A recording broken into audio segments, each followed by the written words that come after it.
Still, I sat in my car watching my wife's headlights stop behind a motel instead of the church she said she was going to. As I stayed hidden and followed quietly, my hands barely moved on the wheel, refusing to react before I understood. While the motel's neon hum filled the night, it drowned out every prayer she'd mentioned to her husband at dinner. The same buzzing followed my thoughts as I realized how easily faith had been used to send me to bed alone. That's when the truth landed cold. My wife hadn't been choosing church. She'd been choosing a lie every night. Still, under that glowing sign, I decided not to confront her. I'd let the truth reveal itself without my voice. Before the story begins, tell me, where are you watching from? I hope your day's gentle and calm. Please like, subscribe, and let's start our story together. For nearly 30 years, Mark Walker had believed he could tell when something in his house had shifted. Not because of arguments or slammed doors, but because silence changed its weight. Lately, the evenings had grown heavier. Claire started mentioning church the way someone mentioned weather, casual, unquestioned, routine. Every night, just after dinner, she would gather her purse, slip on a light jacket, and say she was heading out again.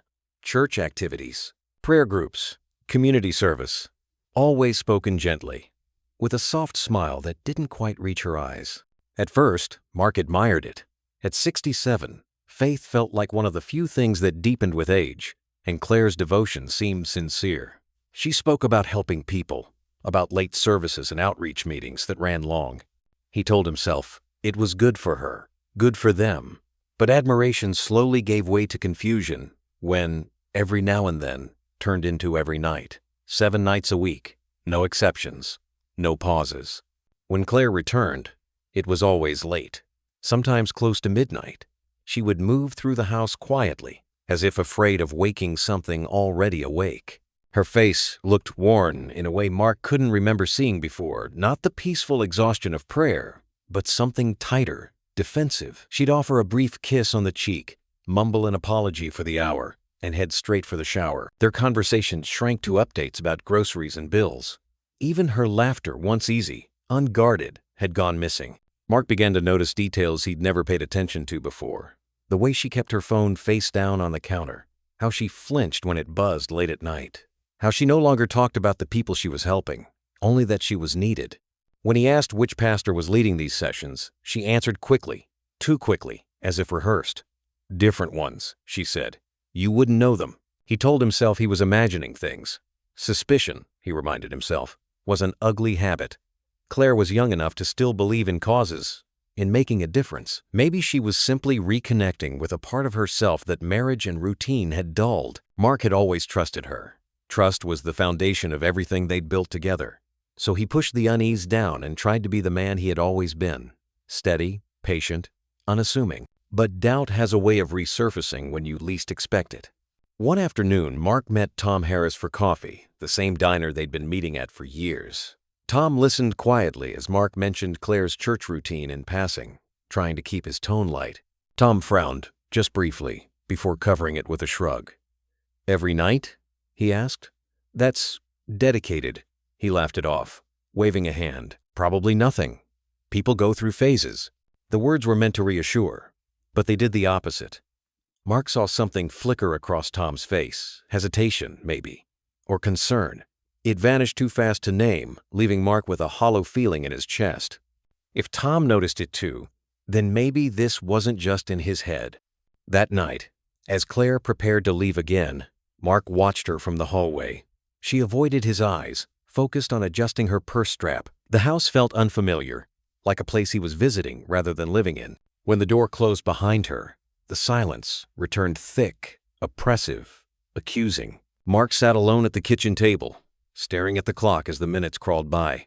His thoughts spiraled despite his efforts to stop them. Why church?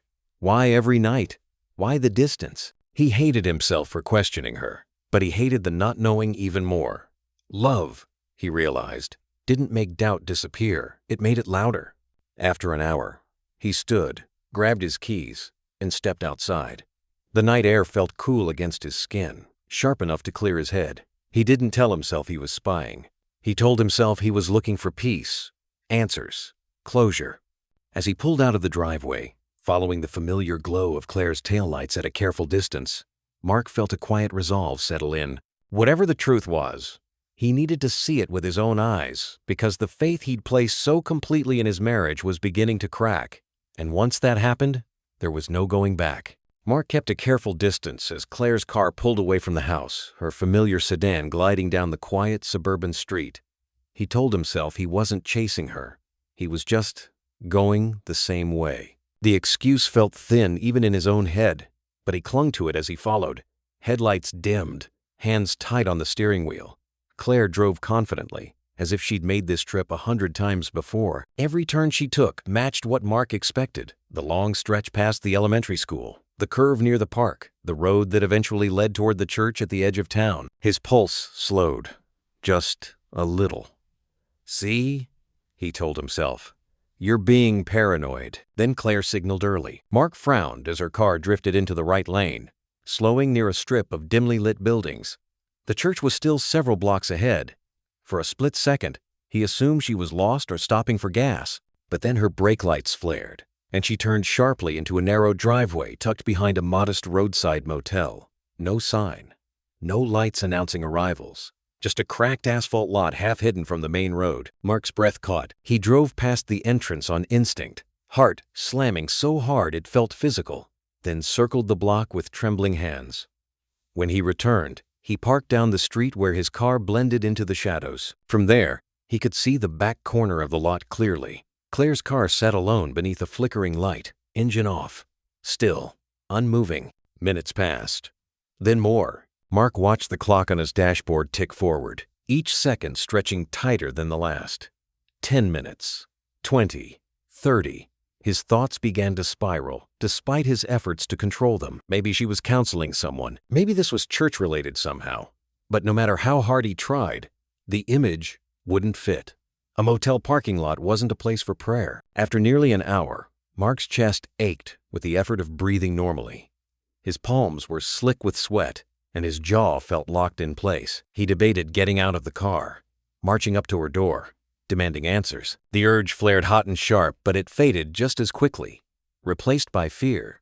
Fear of being wrong, fear of confirming what he was already starting to believe. He stayed where he was, hidden, watching. That was when he saw the man. He emerged from the motel's rear entrance, moving with casual confidence, like someone who knew exactly where he was going. Mid-30s, maybe younger, dark jacket, hands in his pockets. Mark's stomach twisted as the man approached Claire's car. They didn't hesitate. No confusion, no awkwardness. Claire stepped out, and for a brief, devastating moment, they stood close, too close. Then they walked back inside together. Mark's vision blurred as his mind scrambled for explanations. "Is this really happening?" he thought. "Is my wife meeting another man behind a motel?" Anger surged, fast and violent, followed by something colder betrayal so deep it made his hands shake. Images he didn't want flooded his head, each worse than the last. He felt old suddenly, foolish, like a man who had mistaken comfort for certainty. He gripped the steering wheel, forcing himself to stay still. Bursting in now would solve nothing. He needed to know more, needed facts, not guesses. But the longer he sat there, the heavier the truth pressed against his chest, threatening to crush him under its weight. What hurt most wasn't just the possibility of an affair, it was the ease of it, the secrecy, the lies spoken so gently, night after night, at his own dinner table. Mark stared at the motel entrance, its dull neon sign buzzing faintly in the dark. He realized then that whatever was happening inside those walls had already changed something between him and Claire. He could feel it, like a fracture spreading silently through bone. Finally, he opened the car door. His legs felt unsteady as he stepped onto the pavement, but his resolve hardened with every step toward the motel. He didn't know what he would find on the other side of that door, only that turning back now would haunt him far longer than the truth ever could. The moment Mark stepped inside the motel, the air changed. It smelled stale, like old carpet and cheap disinfectant. The kind of place people pass through quietly and left behind without memories they wanted to keep. He stayed near the wall, head lowered, moving slowly as if he belonged there. His heart hammered so loudly in his chest that he was sure someone would hear it. Every step felt exaggerated, every breath too sharp. Claire and the man were already ahead of him, walking side by side down the narrow hallway. They didn't look like strangers. There was no awkward distance between them, no hesitation. They moved with an ease that cut deeper than anger ever could. Mark watched as they stopped near the back of the building, where the light was dimmer and the hum of an ice machine filled the silence. The man unlocked a door. Claire stepped inside without looking back. The door closed. That was the moment Mark's last thread of denial snapped. This wasn't church. It wasn't counseling. It wasn't charity work or prayer circles or spiritual growth. It was a motel room with the curtains drawn and the door shut tight. His chest tightened, breath catching as the truth settled in like a weight he couldn't lift. For weeks, he had tried to explain away the distance, the late nights, the guarded silences. Now, standing in that hallway, explanations felt childish. Mark stopped a few feet from the door, close enough to hear nothing, far enough to feel like a coward. His hand lifted, almost on its own, hovering inches from the door. He imagined bursting inside, shouting, demanding answers that might shatter what was left of his life. He imagined the look on Claire's face, shock, guilt, maybe relief at no longer having to lie. The image filled him with a surge of anger so sharp it made his vision blur. Then doubt crept in. What if I'm wrong? The thought clung to him stubbornly. What if there's something I don't understand? Once that door opened, there would be no undoing it. No returning to ignorance, no unseeing what he was about to see. He lowered his hand. Instead, memories flooded in, uninvited. Claire laughing in their kitchen on a Sunday morning barefoot, sunlight spilling across the floor. The way she used to reach for his hand in the car, squeezing twice, once for, I love you, once for, I'm here. Nights spent talking long after the lights were off, believing that whatever came next, they would face it together. Those moments felt distant now, like photographs from someone else's life. Mark leaned against the wall, his knees weak, and waited. Minutes dragged by, stretching into something unbearable. He tried to make sense of it all, searching for a version of events that didn't end in betrayal. Maybe she was helping him. Maybe the door had closed for privacy. Nothing more. But each rational thought dissolved under the weight of where they were and how easily she had walked into that room. The hallway remained quiet. No raised voices. No sounds at all. That silence was worse than anything Mark had imagined. Finally, he straightened, forcing himself to breathe. He couldn't stay there forever. Whatever the truth was, standing outside that door wouldn't change it.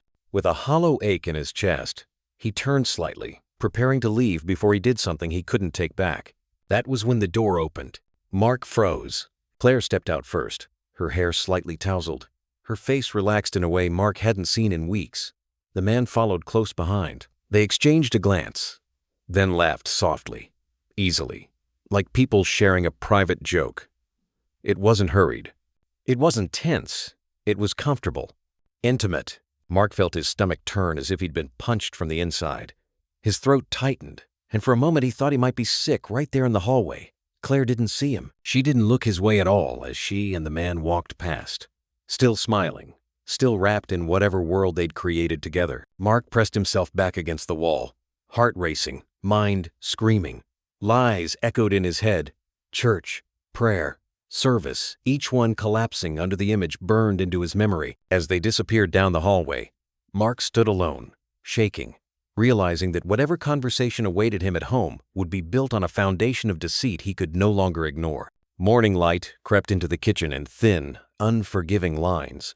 Mark had barely slept. Every time he closed his eyes, the image returned Claire stepping out of that motel room, smiling, laughing, untouched by guilt. By the time she came downstairs, he was already seated at the table, hands wrapped around a cold mug of coffee he hadn't tasted. Claire stopped when she saw his face. "What's wrong?" she asked too quickly. Mark didn't raise his voice. He didn't need to. "I followed you last night," he said. The words landed hard between them. Claire's expression froze, her hand tightening around the back of the chair. For a moment, she looked genuinely startled, like someone caught mid-thought. Then she straightened, inhaling sharply. "You followed me?" she repeated, as if the accusation itself were the greater offense. "I saw you," Mark continued, his voice steady despite the tension crawling up his spine. "Behind the motel. I watched you go inside with him." Claire's mouth opened, then closed. She glanced toward the window, as if searching for an escape that wasn't there. "It's not what you think," she said finally. "There's an explanation." Mark nodded once. "Then tell me," she exhaled. words tumbling out faster now. The man's name was Danny. She'd met him through a church outreach program, she said. He was struggling addiction, financial trouble, nowhere else to turn. The meetings were private because he was ashamed. The motel room was neutral ground, somewhere he felt safe talking. I was just trying to help him, she said, her eyes bright with frustration. That's all. Mark listened, jaw clenched. Anger burned beneath his calm, threatening to break through. Every night? He asked. For weeks? You never thought to tell me? Claire's shoulders stiffened. You wouldn't have understood. You're always so suspicious of things you can't control. The deflection stung more than he expected. Mark leaned forward. You laughed with him, he said quietly. You walked out of that room like you didn't have a care in the world. Don't tell me that was counseling. Her gaze hardened. You're twisting things. No, Mark replied, voice low. I'm asking questions you won't answer. The more she spoke, the less sense it made. Details shifted. Timelines blurred.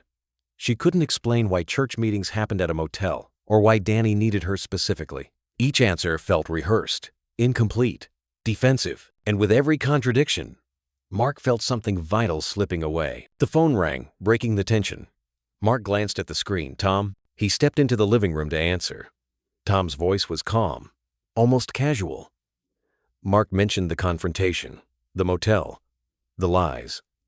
Tom sighed softly. Mark, you're reading too much into this, he said. People change.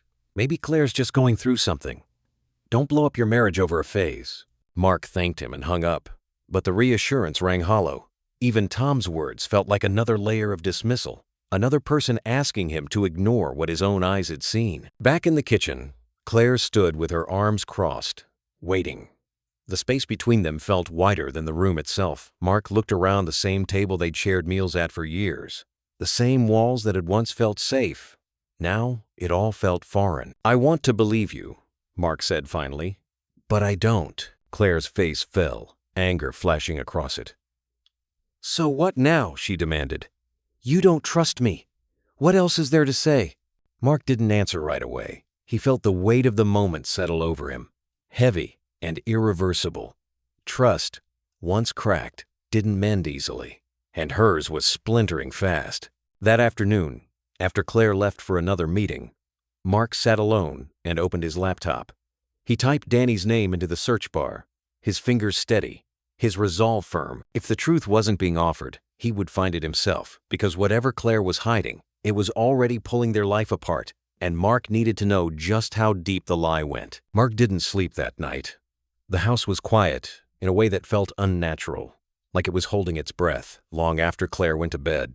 He sat alone in the dim glow of his laptop, staring at the screen as if it might blink first. Typing Danny's name felt like crossing a line, but Mark crossed it anyway. The first results were harmless enough social profiles half abandoned, old addresses, nothing that explained motel rooms and secrecy. Then he dug deeper. Court records surfaced, petty theft, drug possession, a probation violation from years back. Mark leaned back in his chair, the air leaving his lungs slowly. This was the man Claire claimed to be helping through a church outreach program, a man with a past she had never mentioned. Anger flared, sharp and sudden, not just at Danny but at Claire, at the way she had looked him in the eye and spoken so calmly, as if omission wasn't a form of lying. Mark reminded himself to slow down. A criminal record didn't mean guilt now. People changed. People deserved second chances. But the knot in his stomach only tightened as he kept reading. By morning, Mark knew he couldn't do this alone. He called Detective Lily Torres on a number a neighbor had once given him, unsure if she would even take the conversation seriously. To his surprise, she listened, without interrupting. When he mentioned the motel, the late-night meetings, and Danny's record, her tone shifted professional, alert. I can look into it, she said carefully. Off the record for now, but I need you to understand sometimes what people stumble into is bigger than they realize. That word bigger stuck with him. Within days, Lily called back. Her findings weren't casual, and they weren't small. Danny wasn't just a troubled man trying to get clean. He had connections, names that appeared repeatedly in financial investigations tied to underground money movement.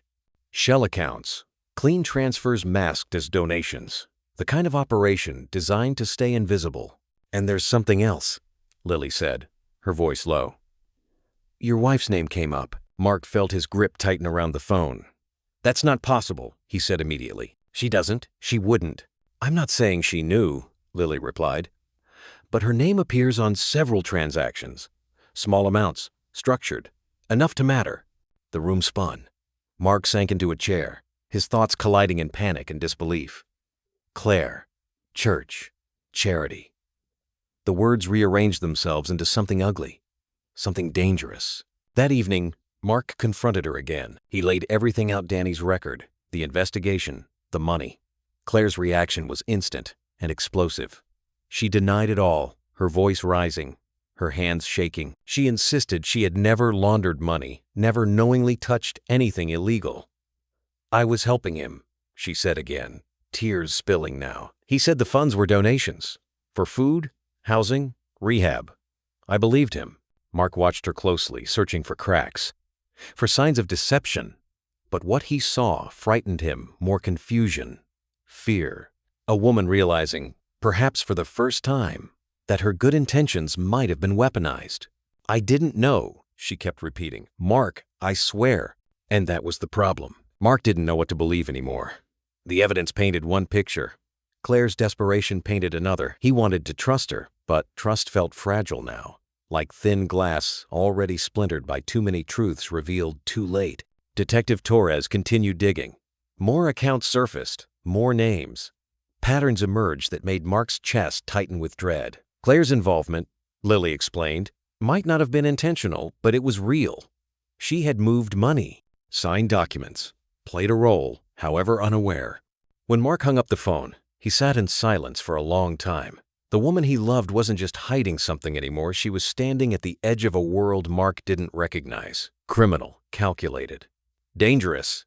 And as he stared at the closed bedroom door, Mark realized with a sickening certainty that whatever Claire had walked into, it was already pulling them both under, and the truth, once uncovered, would leave nothing untouched. The more Detective Lily Torres pulled on the thread, the faster everything began to come apart. What had started as a single name, Danny now expanded into a network that wrapped itself around the church Claire attended, the charity work she spoke so passionately about, and the late-night meetings she had sworn were harmless. Lily laid it out carefully, as if afraid the truth might shatter if spoken too abruptly. The church wasn't just a place of worship, it was a funnel. Donations moved through it in small, deliberate amounts, routed through volunteers who believed they were helping the needy. Claire's role, Lily explained, fit a familiar pattern.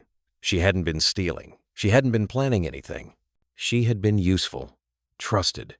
The perfect middleman, someone with a clean record and a genuine desire to do good. Money passed through her hands. Accounts opened in her name.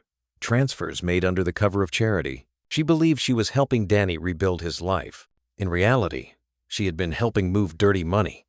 Mark listened in silence as Lily spoke, his mind struggling to reconcile the woman he loved with the facts in front of him. Each detail landed like a blow. Claire hadn't just been meeting Danny, she had been central to the operation, whether she realized it or not. The lies she told Mark weren't small, impulsive deceptions. They were sustained, repeated, carefully shaped to keep him from looking too closely. Betrayal burned hotter now, laced with anger. Mark realized how many chances Claire had been given to tell the truth, and how deliberately she had chosen not to. Trust didn't erode all at once. It wore down slowly, lie by lie, until there was nothing solid left. When he confronted Claire again, the conversation turned sharp almost immediately. She insisted she had been naive, that she hadn't understood the scale of what she was involved in. I thought I was doing something good, she said, her voice tight. They needed help. I didn't ask enough questions. Mark watched her closely, hearing the words, but feeling the distance between them grow. You asked enough to hide it from me, he said quietly. That was when her tone changed. She grew defensive, her eyes flashing with frustration. She accused him of never trusting her, of assuming the worst before she'd even had the chance to explain. If you had believed in me, she said, maybe I wouldn't have felt so alone in this. The reversal stunned him. The blame shifted subtly but unmistakably from her choices to his doubts. Mark felt something settle in his chest, heavy and final.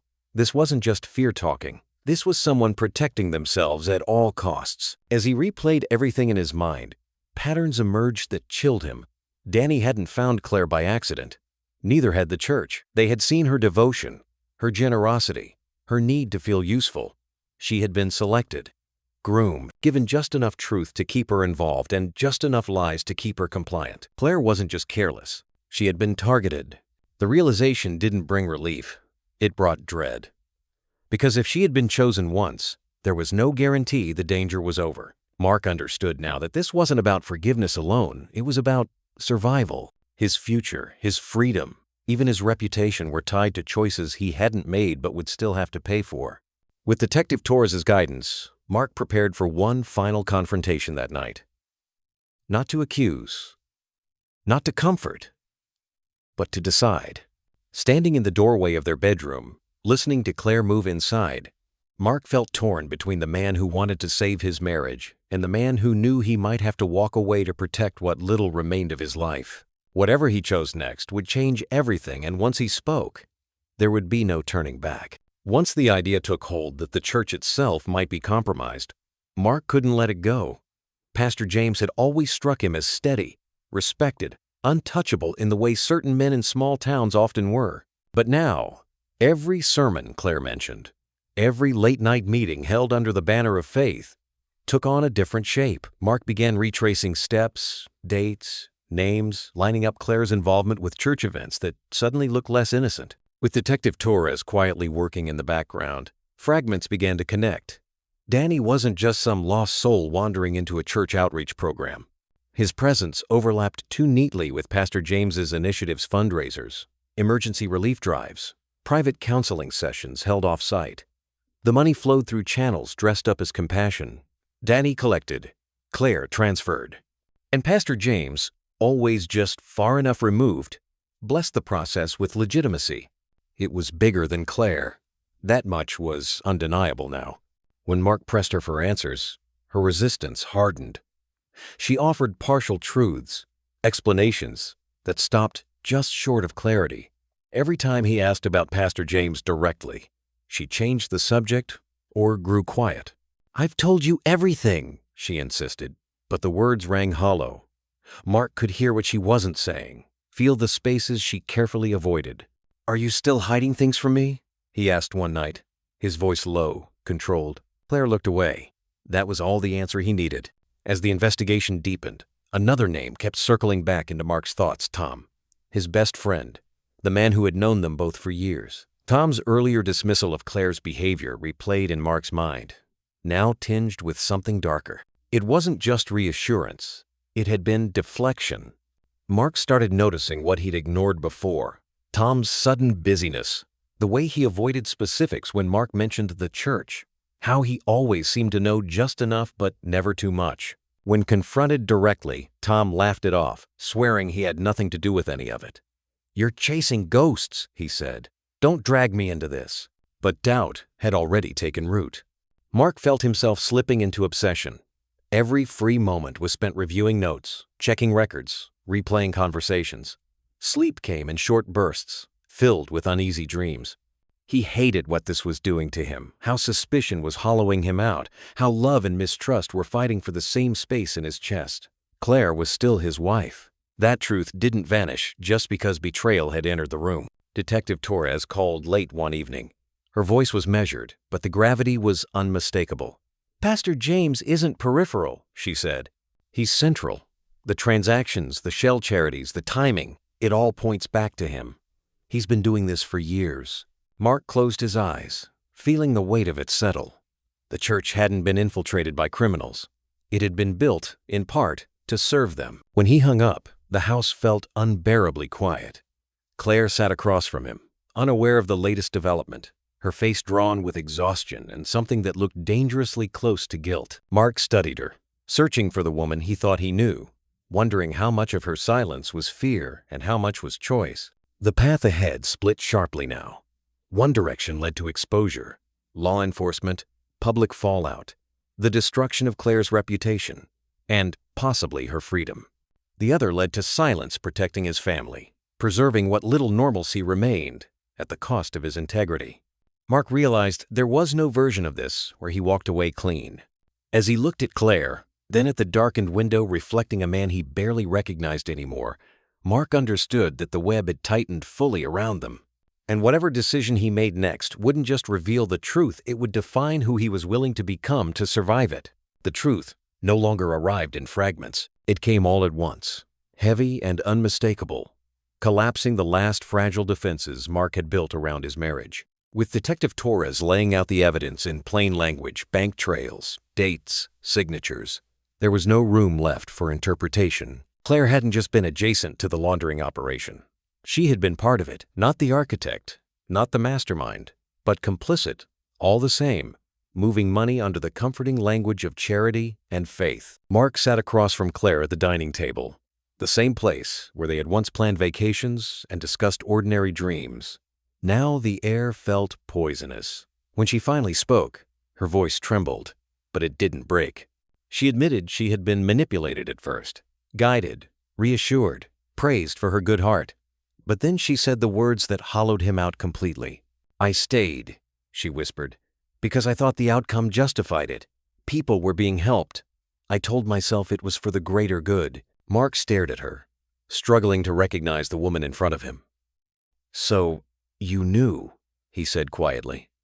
"At some point, you knew." Claire nodded, tears sliding down her face. "Not everything, but enough." That was the moment something inside Mark went still. Manipulation, he could almost understand. Fear, even. But choice, that was different. Choice meant intent. It meant that when she came home late at night, when she looked him in the eye and lied with practiced calm, she had already decided where her loyalty ended. He found himself wondering how long she had been living a parallel life, how much of her affection had been genuine, whether the warmth he still felt toward her was memory rather than truth. The realization was brutal. He didn't know which parts of his marriage had been real and which had been performance. As if the ground beneath him hadn't already collapsed, Tom's role came into sharper focus next. Mark confronted him without ceremony, his voice stripped of the patience it once carried. Tom didn't deny it for long. He admitted he had known Claire was involved in something illegal. He claimed he didn't know the full scope, that he stayed quiet to protect everyone involved. "I was trying to keep things from getting worse," Tom said, eyes downcast. "I thought it would blow over." Mark felt rage surge through him, hot and uncontrollable. His wife had lied to him. His best friend had watched it happen and said nothing. Years of shared history, holidays, laughter, loyalty, reduced to a convenient silence when it mattered most. "You let me doubt myself," Mark said, his voice shaking now. "You stood there and told me I was overreacting." Tom had no answer. When Mark returned home, Claire tried to speak again. She apologized once, twice, again, each word sounding smaller than the last. She reached for him, but he stepped back instinctively, as if distance were the only thing keeping him upright. He didn't yell. He didn't accuse. The absence of reaction seemed to hurt her more than anger ever could. Inside, Mark was breaking. Protecting his family meant staying quiet, negotiating with consequences, living with the knowledge that the people closest to him had chosen secrecy over honesty. Exposing the truth meant destruction, legal, financial, emotional. It meant losing Claire as he knew her, losing Tom entirely, losing the life he thought was secure. That night, Mark stood alone in the living room, lights off, staring at reflections in the dark window. Every belief he had held about trust, about partnership, about loyalty felt compromised. The family he thought he was protecting no longer existed in the form he remembered. As he turned away from the glass, one thought pressed relentlessly at the center of his mind. Whatever decision he made next wouldn't just decide their fate, it would reveal whether he could live with himself afterward. Mark had always believed that right and wrong were separated by a clear line. You stood on one side or the other, and the cost of doing the right thing, no matter how painful, was worth paying. Now, that belief felt naive. Sitting alone in his car outside the house, keys still in the ignition, Mark realized that morality became far more complicated when it carried the faces of the people you loved. Detective Lily Torres didn't soften the truth when they spoke. She told him plainly what exposure would mean. Claire would be arrested. Her role, intentional or not, would be scrutinized in public. The church scandal would spread fast, and her name would be dragged with it. "She won't walk away from this," Lily said. "But if you stay silent, you're complicit. And eventually, that silence catches up to everyone." Mark thanked her and ended the call. the words echoing in his head. Destroy Claire, or destroy himself. There was no clean outcome, only varying degrees of loss. Inside the house, Claire moved carefully around him, as if sudden gestures might break whatever fragile truce remained. She continued to defend herself, her voice weary but insistent. She said she never meant harm, that she believed she was fixing broken lives, not funding crime. I thought I was doing the right thing, she said. I didn't want to disappoint you. I didn't want to fail. Mark listened, but the words no longer reached him the way they once had. Intent didn't erase consequence. Love didn't excuse deception. He saw now that her version of loyalty had allowed lies to flourish unchecked. And once trust was broken at that level, it didn't simply return because someone asked for forgiveness. Tom called later that night, asking to meet. Mark agreed, more out of a need for clarity than reconciliation. Over coffee that tasted bitter no matter how much sugar he added, Tom offered his own explanation. He said he had been trying to protect everyone from the law, from scandal, from themselves. He framed his silence as sacrifice, as damage control. Mark stared at him across the table, recognizing how easily justification replaced accountability. Tom wasn't confessing. He was negotiating his conscience. The final confrontation came quietly. Mark went to see Pastor James alone, stepping into the church office where so many of Claire's good works had been organized. The pastor greeted him warmly, as if nothing were wrong. When Mark laid out what he knew, the man didn't deny it. He didn't need to. He spoke calmly, almost patiently, explaining how the church had served as a front, how faith made the perfect shield. People trusted it, never questioned it. You'd be surprised how many lives we touched, Pastor James said. Even if the methods weren't pure. Mark felt sick. There it was, confirmation, stripped of pretense. Everything he feared was real. As he left the church, the weight of the decision pressed down harder than ever. Loyalty to Claire meant accepting a lie that would never stop growing. Justice meant setting fire to what remained of his family and living with the fallout for the rest of his life. That night, Mark stood in the darkened living room once more, the house unbearably quiet. Claire slept upstairs, unaware of the meeting he just had, unaware that the future of their lives rested on a choice he had yet to make. He understood now that whatever he chose would define him, not as a husband, not as a protector, but as a man forced to decide how much of himself he was willing to lose either way. And as dawn crept closer, Mark realized the moment for choosing was no longer approaching. It was already here. The truth didn't stop with the church. Once Mark accepted that Pastor James had been operating behind a mask of faith, he began to look outward at everything connected to him: donations, vendors, business partnerships that had brushed too close to church-sponsored projects. Names started repeating themselves in places Mark didn't expect, appearing in documents he had signed without a second thought years ago. At first, he told himself it was coincidence. Then the pattern became impossible to ignore. One name sat at the center of it all: Mark Allen, his business partner, the man he had trusted with contracts, finances, and a reputation built over decades. The realization crept in slowly, then all at once, hitting Mark with enough force to make him physically sit down. His company hadn't just crossed paths with the laundering operation, it had been threaded into it. Certain deals, certain charitable investments, clean on paper, poison underneath. Mark felt cold as he went through the records again, this time with different eyes. His signature appeared more than once, not on anything overtly illegal, but adjacent, close enough to matter, close enough to ruin him. The betrayal cut deeper than he expected. Claire's actions had broken his trust as a husband. This threatened to erase him as a man. He confronted Mark Allen the next afternoon in their office, shutting the door behind him with deliberate calm. There was no room for politeness, no space for denial. Mark laid out what he knew: Pastor James, the shell charities, the money movement, the overlap with their business. For a moment, his partner said nothing. Then his shoulders sagged, just slightly. I was wondering how long it would take, Mark Allen said. The admission hit harder than any argument could have. He didn't rage. He didn't protest. He explained. He said he'd been approached years ago, promised protection, discretion, profit without exposure. He framed it as survival, as smart business. Everyone does it, he said quietly. You just never wanted to see it. Mark felt sick. Not because of the explanation, but because of how rehearsed it sounded. "You dragged me into this," Mark said, his voice tight. "You used my name, my company." Mark Allen's expression hardened. "Careful," he replied. "If this comes out, you go down with me. Your wife, your business, everything you've built." The threat hung in the air, unspoken but unmistakable. This wasn't a warning, it was leverage. For the first time since everything began, Mark felt truly trapped. Claire's involvement now connected directly to his own. The lies had layered themselves so thoroughly that there was no longer a clean edge to cut away. He realized with grim clarity that he hadn't just been betrayed, he had been positioned, shielded by ignorance until ignorance itself became liability. As he left the office, his legs felt heavy, as if each step carried the weight of decades. His reputation, hard-earned, carefully maintained, now rested on a fragile illusion. One wrong move, one truth spoken too loudly, and it would all collapse. Clients, colleagues, the quiet respect he had built his life around. That night, Mark sat alone in his car, staring at the dashboard without seeing it. He thought about legacy, not in the abstract sense, but in practical terms.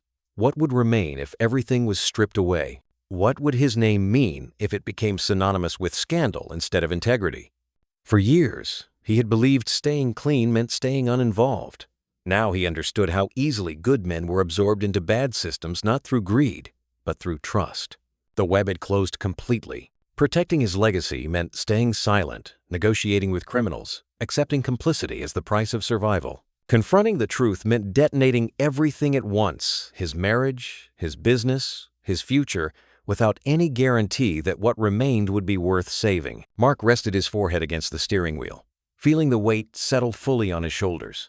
There was no longer a safe choice, only choices that revealed what he valued more: the image of the man he had been, or the reality of the man he still had a chance to become. And as he finally started the engine, one certainty followed him into the night. Whatever decision he made next would not just change his life, it would end the one he thought he knew.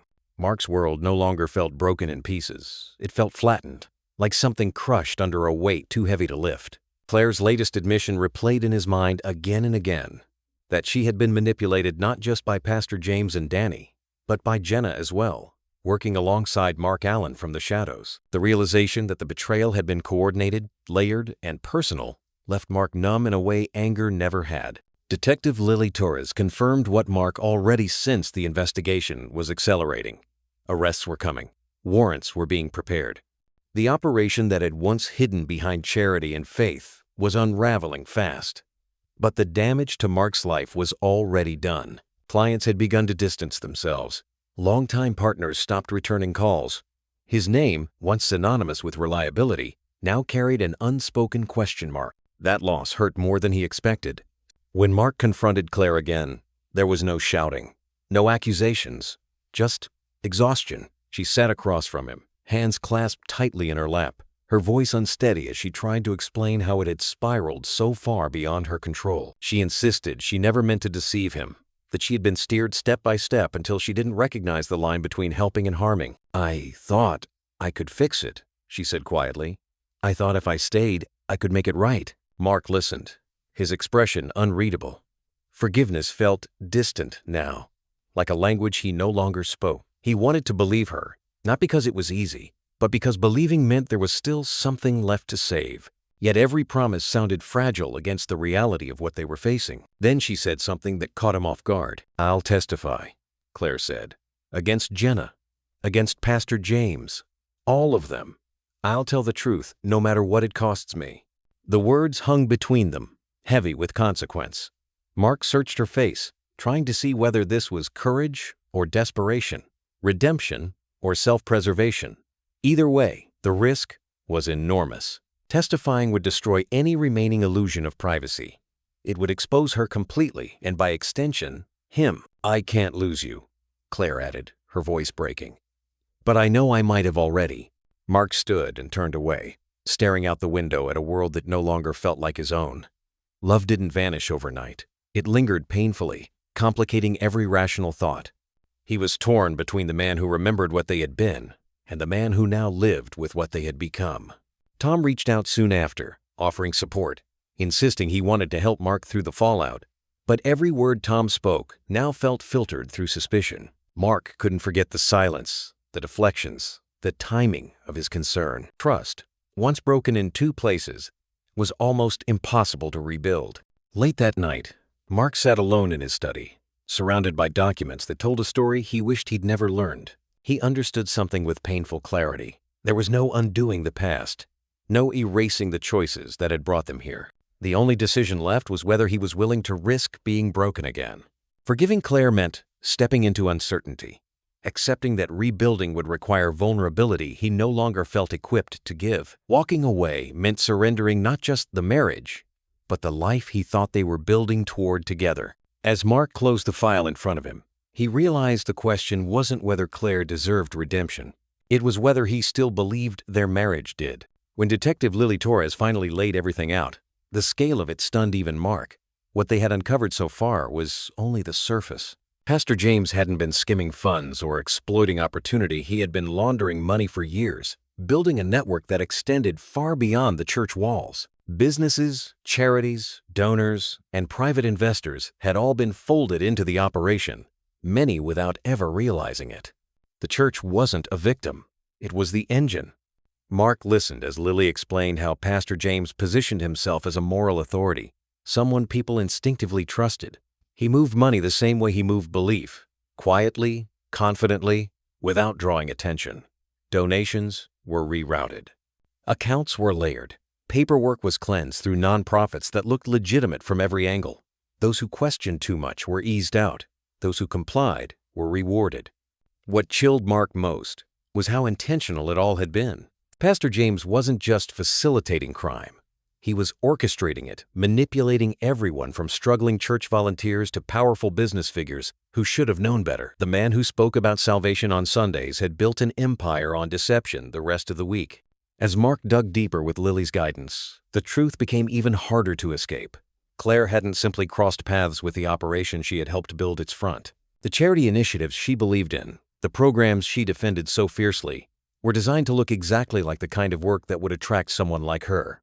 Compassionate, trusting, willing to work late without asking questions. Mark couldn't tell where her ignorance ended and her awareness began.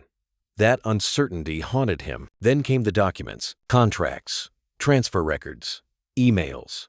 Mark recognized his own company's letterhead, his signature replicated in places he'd never intended it to be. His business partner, Mark Allen, had been working closely with Pastor James to hide transactions inside legitimate operations. And Tom's name appeared too, tied to logistics, coordination, silence. The betrayal stacked itself higher, layer by layer. Mark confronted Tom that same evening. This time, Tom didn't deny it. He looked exhausted, defeated. He admitted he'd known far more than he initially claimed. Pastor James had pressured him, he said, leveraging personal information, threatening exposure, using fear to ensure cooperation.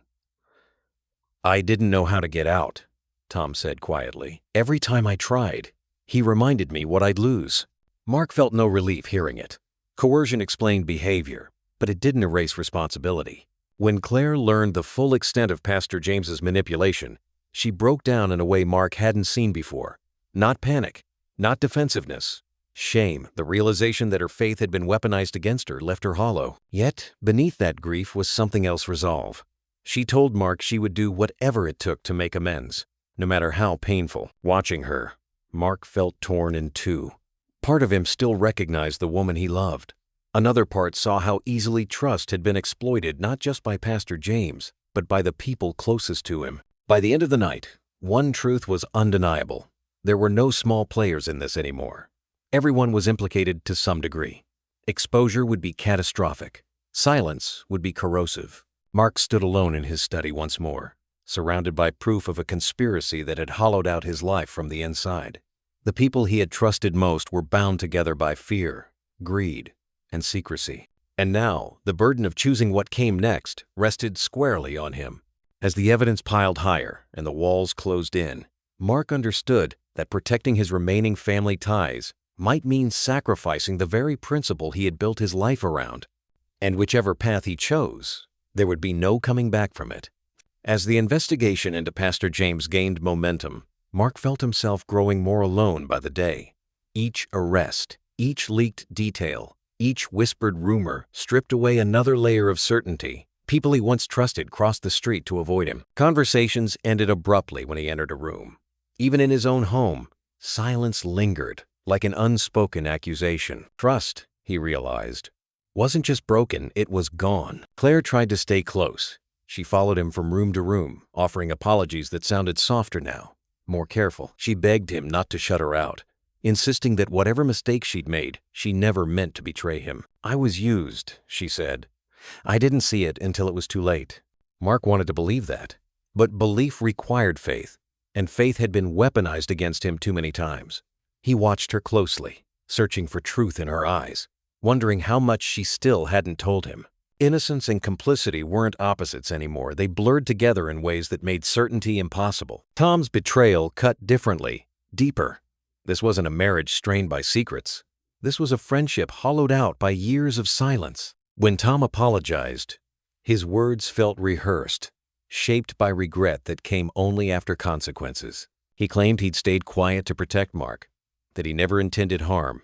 But Mark couldn't ignore the simple truth. Tom had chosen comfort over honesty, again and again. "I needed you to tell me," Mark said quietly during their final conversation. Tom had no response that mattered. Detective Lily Torres didn't sugarcoat the reality. She told Mark plainly that cooperation was no longer optional. Evidence needed to be turned over. Statements needed to be made. Without his full involvement, the case could fracture. And if it did, everyone connected to it would suffer. "You're standing in the middle of this, whether you like it or not," she said.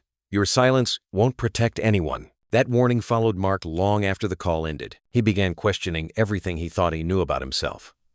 For decades, he had believed integrity was about protecting what you built. Now it seemed integrity demanded the opposite, risking it all to expose the truth. If he cooperated fully, his business would likely collapse. The future he'd planned would evaporate overnight. If he didn't, he'd spend the rest of his life wondering which lie would finally bring everything down. Meanwhile, Claire began to change in ways Mark hadn't expected. She stopped defending herself, stopped minimizing. She met with Detective Torres willingly, offering information, documents, names. She spoke openly about testifying, about accepting whatever consequences came her way. Redemption, for her, no longer looked like escape. It looked like accountability. Watching her, Mark felt torn between hope and caution. Change didn't erase damage. Effort didn't guarantee forgiveness, but it did complicate the decision he was trying so desperately to avoid. Late one night, Mark stood in the hallway outside their bedroom, listening to Claire move inside. He thought about the life they once imagined. Quiet, predictable, earned. That future was gone. In its place stood a crossroads that demanded more from him than he knew how to give.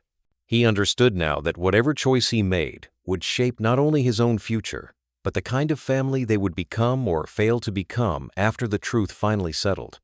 And as he stood there, weighing loyalty against conscience, Mark realized the hardest part wasn't choosing a path. It was accepting that there would be no one left to blame but himself. The fallout came faster than Mark had imagined. Clients began canceling contracts without explanation, their polite emails carrying an unmistakable distance. Longtime partners stopped returning calls altogether. Then the media attention followed carefully. Worded articles at first, then sharper headlines linking his company to Pastor James and the fraudulent network unraveling across the town. Mark watched his life's work erode in real time, reduced to speculation and association he could no longer control. Every conversation felt like a defense he wasn't allowed to make. Claire, to her credit, didn't hide. She accepted responsibility publicly and privately, refusing to soften her role or shift blame. Mark saw the effort she was making, the meetings with investigators, the willingness to cooperate, the quiet resolve to face whatever consequences came. Part of him wanted to believe this was genuine change. Another part remembered how easily trust had been bent before. Redemption, he realized, wasn't measured by intention, but by time, and time was something they no longer had. The idea of divorce crept in slowly, then settled heavily in his thoughts. It felt like a practical solution, a clean break, a way to separate himself legally and emotionally from the wreckage closing in. And yet, every time he imagined signing the papers, something inside him resisted. Claire wasn't just his wife, she was history, shared years, shared silence. Letting go felt less like relief and more like surrender. He was exhausted, confused, torn between survival and loyalty, between self-preservation and the remnants of love he couldn't quite extinguish. Then Tom confessed more than Mark expected. They met one last time, not as friends, but as men standing on opposite sides of a truth long avoided.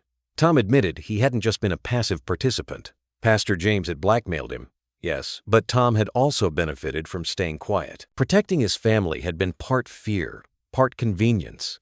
He'd made calculations and lived with them. Mark listened without interruption, feeling something final settle into place. Whatever empathy he might have once offered was gone. The confrontation with Mark Allen was worse. Mark's business partner didn't pretend innocence. He admitted to embezzling funds over several years, using the church's shell operations to move money unnoticed. He framed it as entitlement compensation, for risks taken, for loyalty maintained. Hearing it stripped of apology made Mark physically ill. The betrayal wasn't just personal, it was systemic. That was the moment Mark decided. He severed ties with both men formally, permanently. Legal steps followed, notices sent, doors closed without ceremony. It didn't feel empowering. It felt necessary. The people he had trusted most had contributed, in their own ways, to the collapse of his life. Keeping them close would only prolong the damage. As the days passed, Mark moved through his routine like a ghost.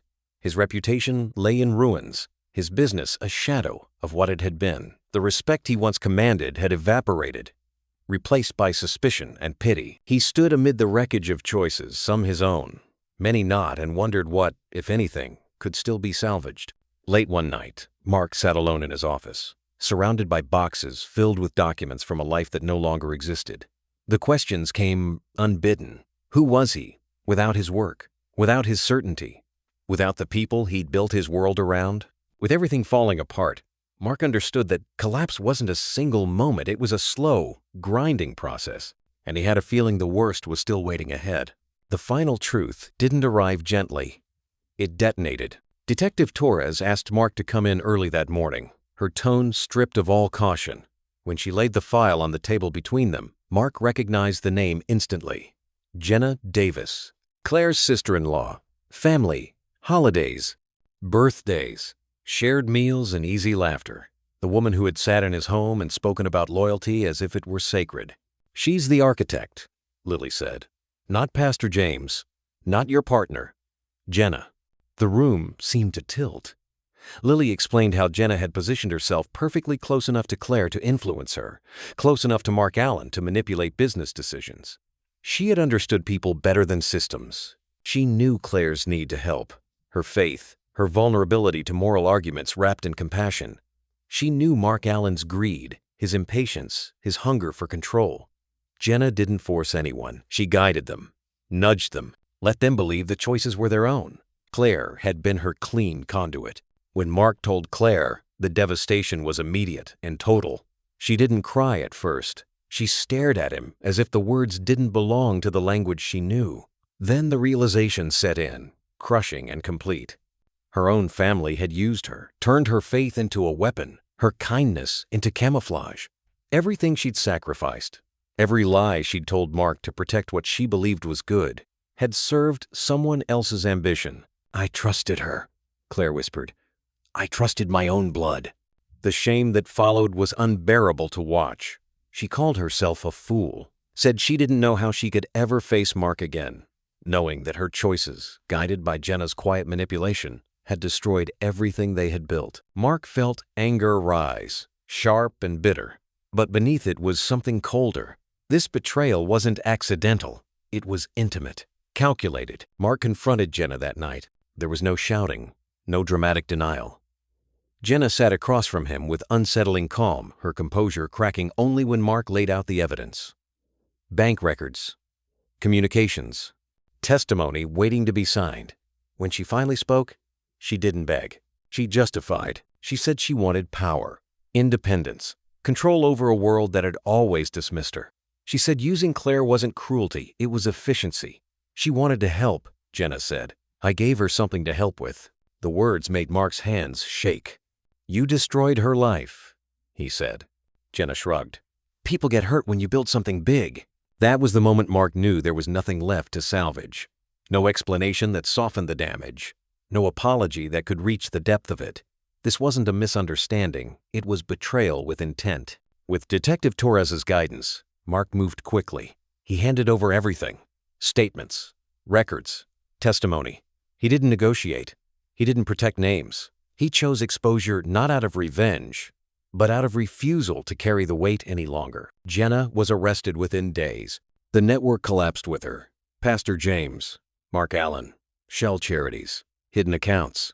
It all came down at once, ugly and public. Mark watched it unfold from a distance, detached, knowing that while justice was finally visible, the cost had already been paid. In the aftermath, Mark stood amid the wreckage of his family.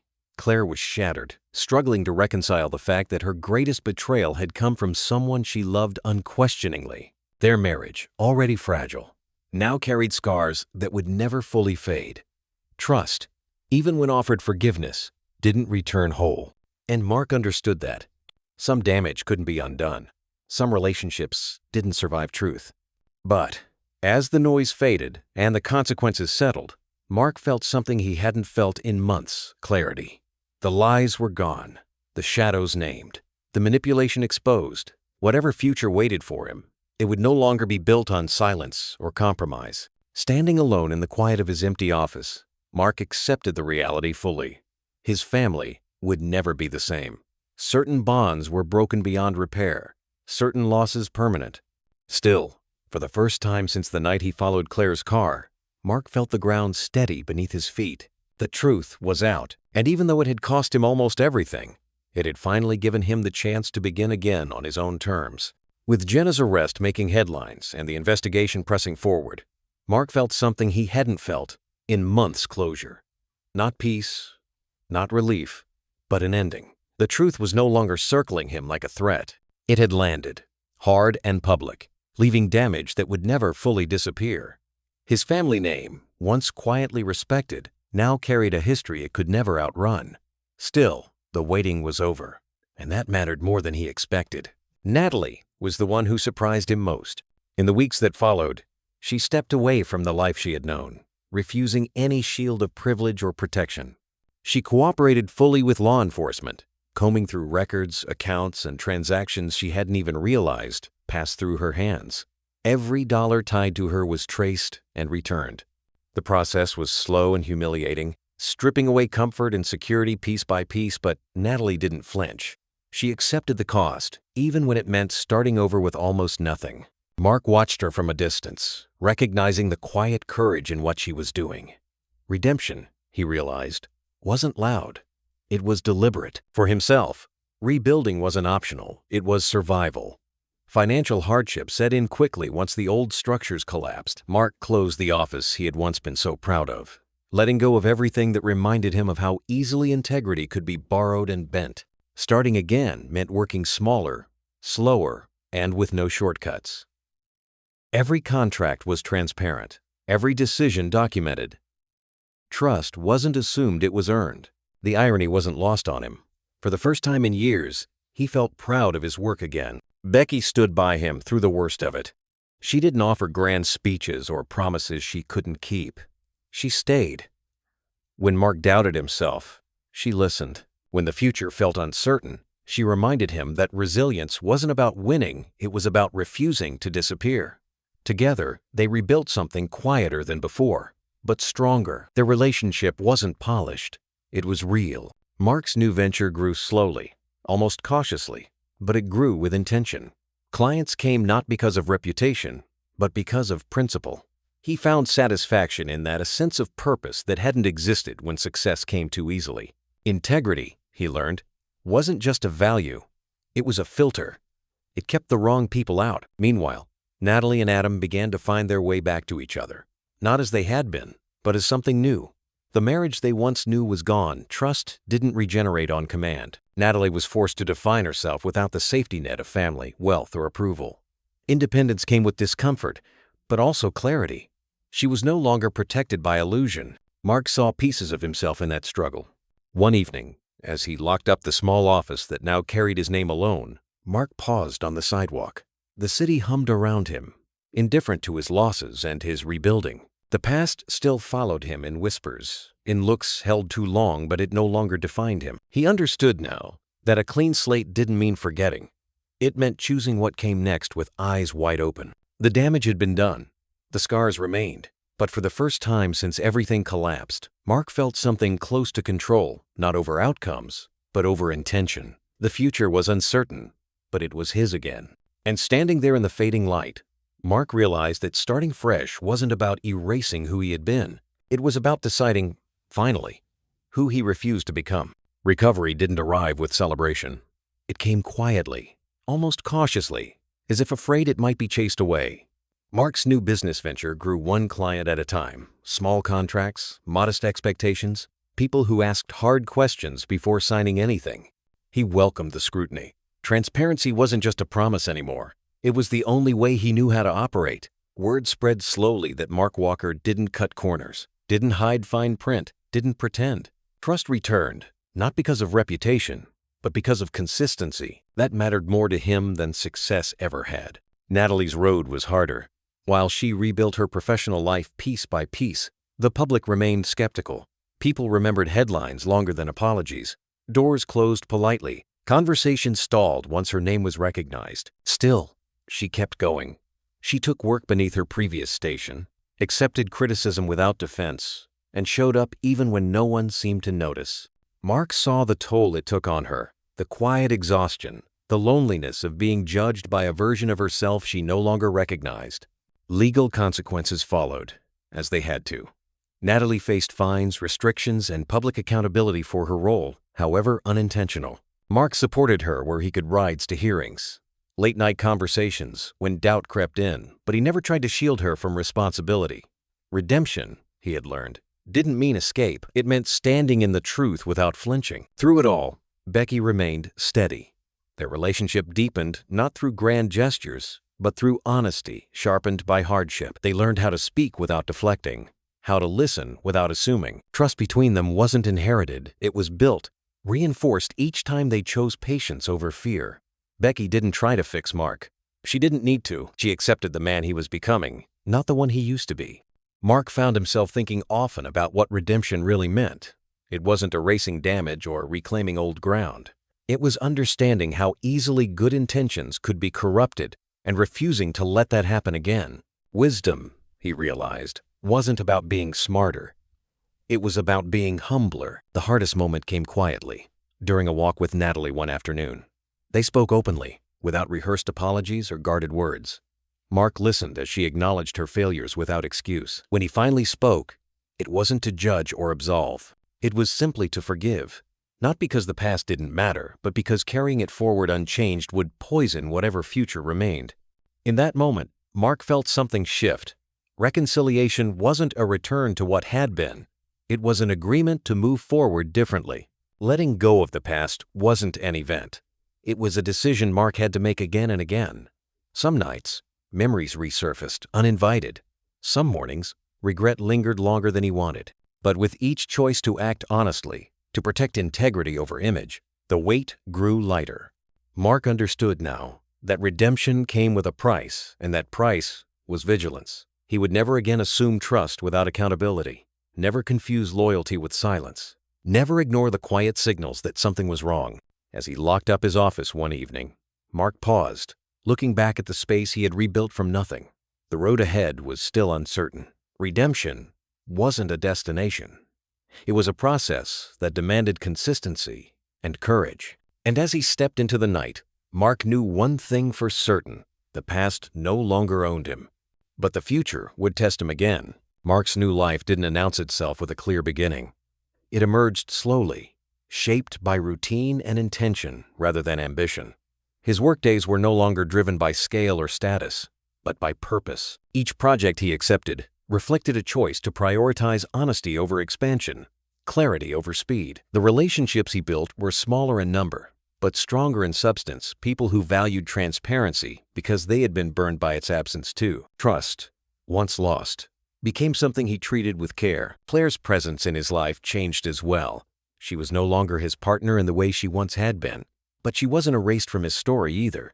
Healing didn't come with clean lines. It came in cautious conversations, shared accountability, and long stretches of space. Claire sought forgiveness without expectation, focusing less on repairing what was broken between them and more on understanding herself. Their history remained complex, painful, formative, but it no longer dictated their future. Mark began reaching out to people he'd pushed away during the collapse. Old friends, former colleagues, family members who had watched from a distance, unsure where to stand. Rebuilding trust wasn't about defending himself. It was about listening. He accepted anger where it existed, disappointment where it lingered, and silence where words hadn't returned yet. Some bridges stayed burned. Others slowly reopened, one honest conversation at a time. Unexpectedly, Mark found peace in mentoring. Young entrepreneurs came to him not for shortcuts, but for perspective. He told them about failure, not as a cautionary tale, but as a teacher. He spoke openly about compromise, about the danger of unchecked trust, about how integrity could be eroded quietly, long before it was lost publicly. Helping others avoid his mistakes gave meaning to his own. Claire, in her own way, began to rebuild too. She immersed herself in charity work again, but this time with boundaries, oversight, and humility. She didn't lead. She listened. She learned. Slowly, her reputation began to shift, not erased, but redefined by consistency and accountability. Redemption, she discovered, wasn't about reclaiming trust. It was about earning it without entitlement. Mark came to accept a difficult truth. The future he once imagined with Claire no longer existed. That version of life, secure, uncomplicated, assumed, had been built on foundations that proved too fragile. And yet, acceptance didn't feel like loss anymore. It felt like clarity. They had both been changed by what they survived, and expecting the past to return would have denied that growth. One evening, as Mark walked through a quiet park near his office, he paused to watch the city move around him. The world hadn't stopped for his failures or his recovery. It kept going. And now, so was he. Legacy, he realized, wasn't a story told at the end of a life. It was the accumulation of choices made after things fell apart, not the mistakes themselves, but the response to them. As Mark continued forward, he understood that his name would always carry history, some of it painful, some earned the hard way, but it would also carry intention. And that, he decided, was enough. Because in the end, his legacy wouldn't be defined by what he lost. It would be defined by what he chose to build next. The vacation wasn't extravagant. No grand destination, no attempt to escape the past with luxury. Mark chose a quiet coastal town a few hours away, a place where mornings were slow and evenings belonged to the sound of water meeting sand. It was the first time in a long while that he'd planned something without an agenda attached to it. No meetings, no explanations, just time. Natalie seemed different there, lighter, but not careless. Healing had given her perspective, not erasure. They walked the shoreline together on the first evening, neither rushing to fill the silence. The ocean did that for them. At dinner, laughter surfaced unexpectedly, awkward at first, then easier. It surprised Mark how natural it felt to enjoy a moment without bracing for the next complication. They talked about everything they'd been through, not with bitterness, but with honesty. There were pauses where the weight of it all settled back in choices made, trust broken, consequences endured. But there was gratitude too. Gratitude for survival, for clarity, for the chance to rebuild something more honest than what had existed before. One afternoon, sitting on a weathered bench overlooking the water, Natalie shared her decision. She wanted to start a nonprofit small at first, carefully structured to help people recover after financial collapse. Not handouts, guidance, transparency, accountability. She spoke with conviction, shaped by experience rather than theory. Mark listened quietly, recognizing the meaning behind it. This wasn't redemption by image. It was purpose forged from damage. "I know what it feels like to lose everything," she said. "I want to help people find their footing again without lies." Mark nodded, feeling pride rise in his chest, steady and genuine. Not pride rooted in achievement, but in growth. Natalie wasn't running from her past. She was using it. As the days passed, Mark felt something unfamiliar settle into place: contentment. Not the fragile kind that depended on circumstances, but a deeper sense of alignment. His life wasn't what he'd imagined years ago. It was smaller, quieter, but it was real. And for the first time in a long time, it felt sustainable. Becky joined them midway through the trip. Her arrival marked not by fanfare, but by ease. Their relationship had grown through shared struggle, through conversations that didn't shy away from discomfort. One evening, as the sun dipped below the horizon, they walked hand in hand along the water. No promises were made they didn't need to be. Their commitment had already been tested and chosen, repeatedly. "This feels right," Becky said softly. Mark agreed. It did. By the end of the week, the past felt less like an anchor and more like a reference point. They weren't forgetting it. They were carrying it differently. Lessons remained about trust, vigilance, humility, but they no longer dictated fear. They informed intention. On the final morning, Mark stood back as Natalie spoke animatedly about her plans, already outlining steps and safeguards.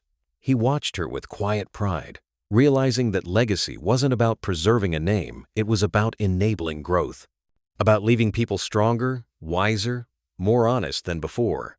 As they packed up to leave, Mark took one last look at the horizon. The future wasn't guaranteed. It never had been, but it felt open now, earned.